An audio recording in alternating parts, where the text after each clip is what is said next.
Your brand is the sum of every interaction someone ever has with you. So right now, if I asked you to describe me in a word, you're right.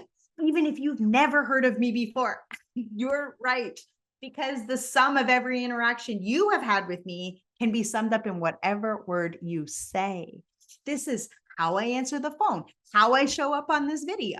If you see me driving my car and I'm frustrated in traffic and I give someone the middle finger, if you see my kids in public because I put them on my social, they agree. They're teenagers, they're good.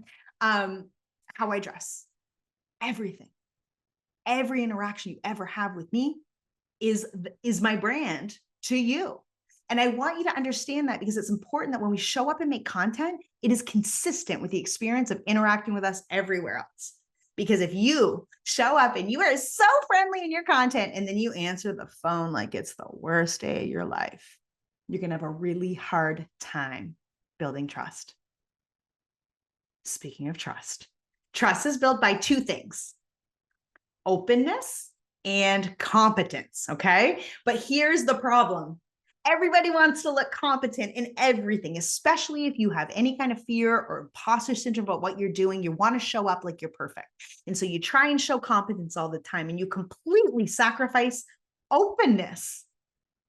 But again, if you're here because you follow GoGo, then you like openness. Openness brought you here because GoGo is an open book.